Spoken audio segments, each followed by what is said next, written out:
When one is lonely, the days are long. Life is so sweet. Why shouldn't we meet? Each night I sing you a lover's song. It's incomplete,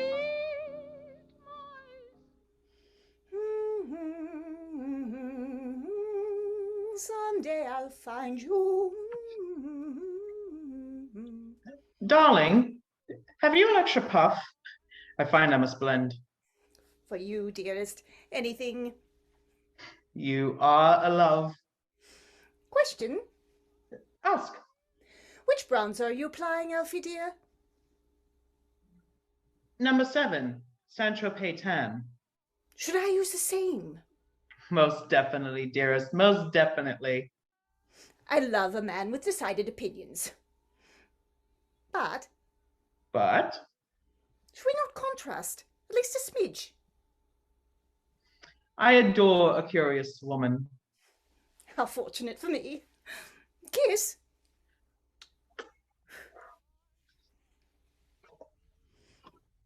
Sweets. Darling. Darling? Precious, where are you? Yes, my beloved. Where were you, sweetling? I felt quite lost. Just thinking about that matinee audience. Were they not a performer's dream? Well-mannered, Intelligent. laughed in all the right places. And that curtain call. I lost count of the bows. I have never experienced anything like it before. Have you? Well, yes, actually, I have. Quite a few times. When I played Gilda and designed for a living at the Haymarket, oh, what a performance I gave. Marcia and Three Sisters at the Drury Lane. I almost brought myself to tears. And I know what you will say. Hedda, that happily hideous she-thing. I love her to the bottom of her brutal little boots. The Times called you victoriously vicious. So sweet of you to remember. I am and always will be your biggest fan. And I yours. You are the most handsome co-star I've ever worked with and proposed to.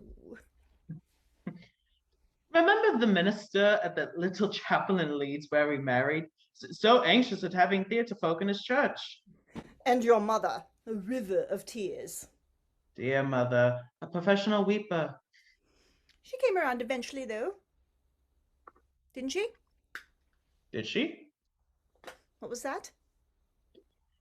Mother was afraid your fame and beauty would overwhelm me. I'll just bet.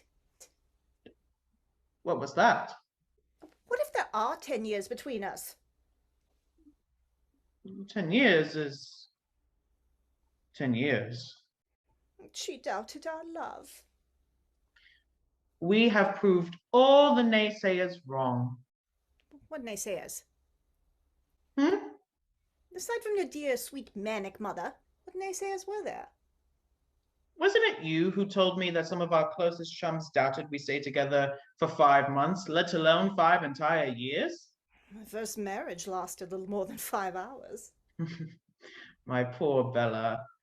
Who was it that Francois ran off with? The director. Suppose I should have known. He cried at our wedding. Don't blame yourself, my love. You know what? He wasn't even French. Fake accent, fake beret, fake moustache. A complete fraud. But he was so handsome. Like you. In a way. Darling? Darling? Does it perturb you that I'm the more revered and renowned member of our duo?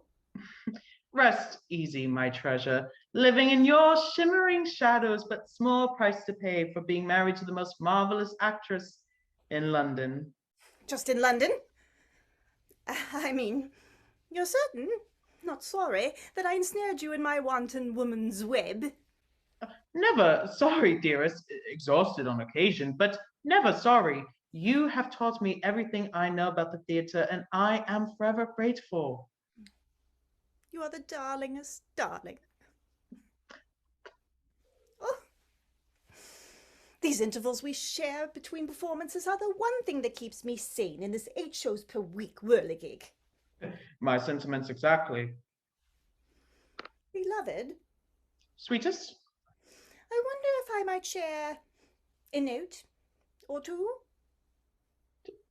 POV, my performance, you mean? Only one teeny tiny word, if you don't mind too terribly. School me, cherished teacher. Your entrance, Act 1, Scene 1. The first moments of the play. Not that you aren't sensational, terrifically sensational. But you pause a soupçon too long for applause upon your entrance. I fear you're milking your moment. Milking, you say. I? Just a feeling I have. A frisson, a fear. For you. Frisson. A fear, yes.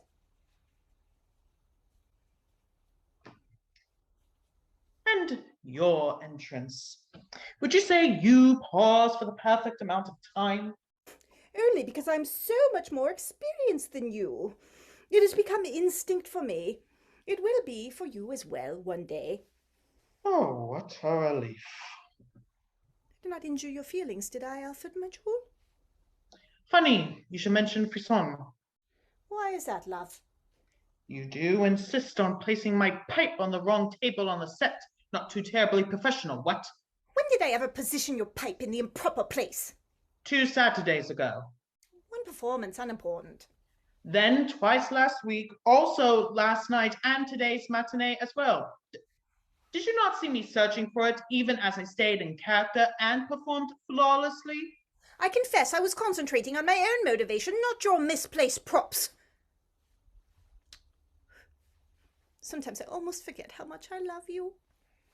The same. Lampkins, I have been meaning to share something with you. Anything, Valentine. I know you typically don't care when we have a friend in our audience, and Gwendoline herself begged me to keep it a surprise, but... Gwendoline? Here? In my audience? Anyone but Gwendoline? She's a snake of the first water. Not only a scene stealer, but a co-star saboteur and producer seducer. But darling, she idolizes you. Did you invite her? Knowing how enraged you would be should you happen to espy her 8th row center? How could you even ask? It was probably Trevor, the producer, who invited her. Alfie, promise me that I will not have to speak with her after the performance. Promise. How can I? She will know where you are. Then tell her I ducked out after our ovation.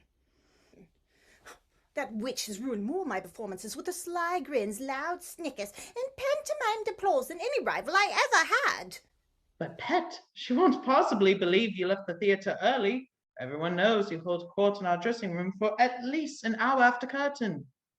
Then tell her I'm deadly tired, and you go out with her. Be a lamb and do that for your dear, sweet possum. If you insist. I positively do insist. We only speak of you when we are together, you know. Always. Only. You do always speak of me? You are the glittering mortar that binds the bricks of our dialogue and our friendship. If I may be so bold as to inquire, how many mortar-filled dialogues have you two engaged in? Over the years? For years? What I meant to say was not many. That is hardly any. That is very, very few. You are in love with her! What? Gwendoline? Never! You must be mad. Mad? You call me mad? Yes, you old mad hag. How dare you! You infant! You man-child! You're nothing but a cheap cologne-wearing chorus boy who I taught how to talk, how to walk, how to be on a stage. Ooh, you ungrateful whelp. If you do go out tonight with Gwendoline, I'll smear her name and yours in every newspaper in town.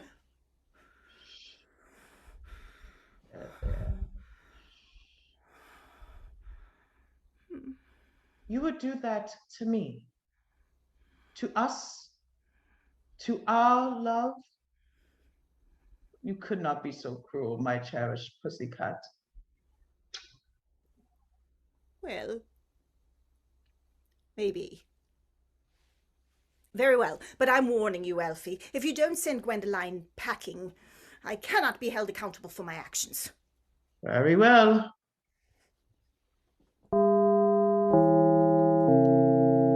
That's our cue for places. And never ask her round again. Promise? Solemnly and truly.